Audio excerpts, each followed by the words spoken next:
Okay, so now that we have a bit of our understanding of mixed strategy Nash equilibria as well as pure strategy Nash equilibria, let's talk a little bit about what we can say about existence of equilibria, what they look like, when there are more than one, and what some of the comparative statics are.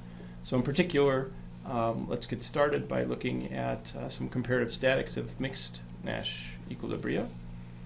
And in particular, let's ask the question, suppose we change the payoffs of one of the players, how do the equilibrium strategies that the players employ change as a result of that?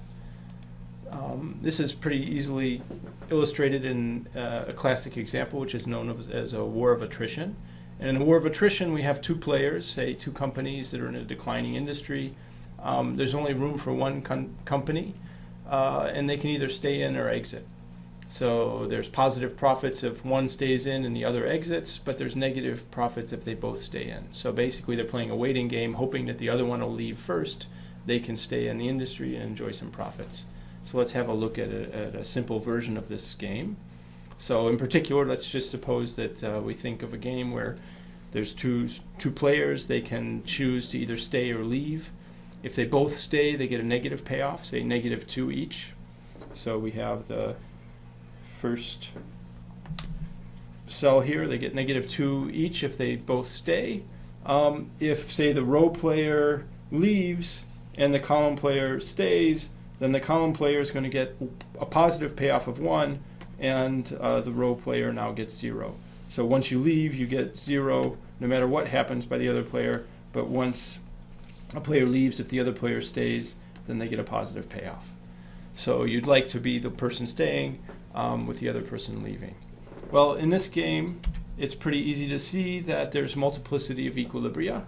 So in particular, in this example, what do we see? We see that there are two pure strategy Nash equilibria, one where the row player leaves and the column player stays, and so the column player enjoys the positive payoff of 1.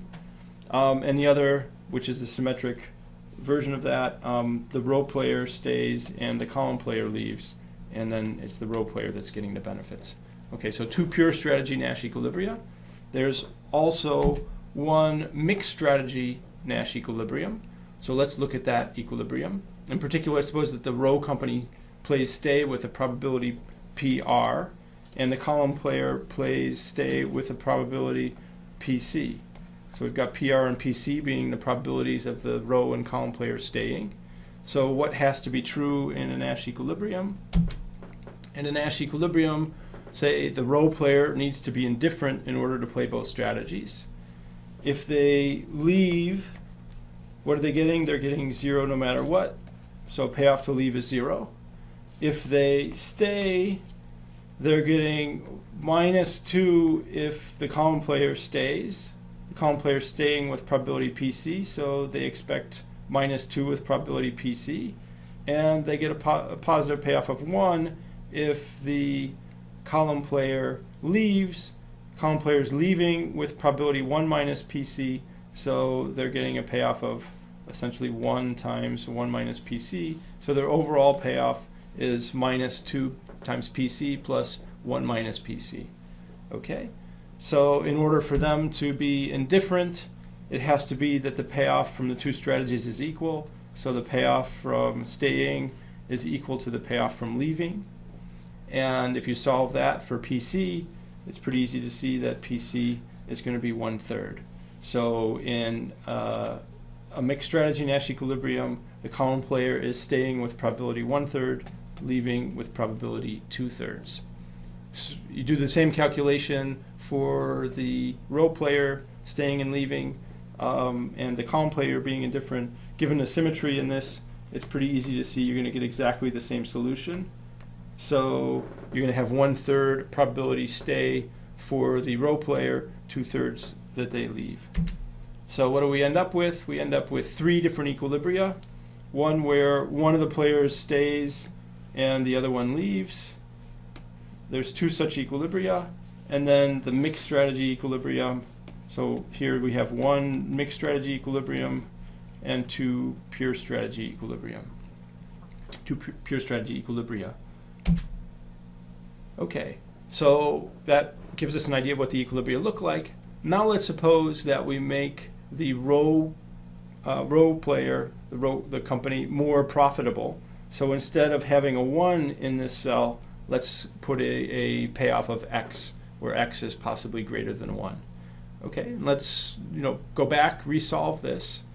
So in terms of the pure strategy equilibria, nothing's changed. There's still a one equilibrium where the row player stays, the column player stays and the row player leaves. There's correspondingly one where the row player stays and the column player leaves. So we have the two pure strategy equilibria. Those are still equilibria. But let's look at what happens to the mixed strategy equilibrium. So in order to have a mixed strategy equilibrium, again, each player has to be indifferent between playing the two different strategies that they're mixing over. So here we have the row player needs to be indifferent in order to play both strategies. So here now the payoff to staying for the row player, so actually the payoff to leaving is still 0, right? If they leave, they still get 0 no matter what. If they stay, if we're putting in probability PC that the column player stays, 1 minus PC that the column player leaves, we're getting -2 with probability PC, and x with probability 1 minus PC. So the payoff to staying for the row player is this expression here, -2 times PC plus x times 1 minus PC. So we set these two payoffs equal to each other. So this payoff has to be equal to this one. And what does that give us? That gives us this equation. We solve that for PC. If you solve that for PC, what are you going to get? PC here is going to be equal to x over 2 plus x. Okay, so we have a mixed strategy equilibrium. In the case where x was equal to 1, if we had our x equals 1, then PC was equal to 1/3. That's a good check. So we're getting the same answer we had before if we plugged the 1 back in. But what happens for other payoffs? So for instance, if we set x to be bigger than 1, then x over 2 plus x is actually greater than 1/3. So instead of 1/3, they're going to be putting higher probability, the column player will be putting probability of greater than 1/3 on stay in the case where x is bigger than 1/3. And in particular, just to get a feeling for this, let's suppose that we put in the x equals 3 and solve to see what we end up with. In this case, again, we have two pure strategy equilibria. And now the mixed strategy equilibrium. Remember that the column player is staying with PC is equal to x over 2 plus x. If we plug in 3 for x, this is equal to 3/5. So what happens here? Now we've got the column player staying in with probability 3/5. The row player is still going to stay in with probability 1/3. So the column player's strategy payoffs haven't changed in terms of their payoffs of -2, 0, 1, 0. So when you make the column player indifferent, it's exactly the same equations that we had before. So the row player's probability to make the column player indifferent is exactly the same as it was before, but we're getting a different answer for what the column player has to do in order to make the row player indifferent. So we end up with the column player staying with higher probability than before, even though it's the row player's payoff which has gone up from staying. Right? So in terms of the subtleties of mixed strategy Nash equilibria, when we look at these comparative statics, what we did is we made the row player have a higher payoff to staying when the column player leaves, and yet it's sort of the weaker player, the one that's getting a lower profit, who ends up staying with higher probability. So making the row player stronger means that the column player ends up staying with higher probability in order to make the row player indifferent. So here, one player's strategy, how they mix,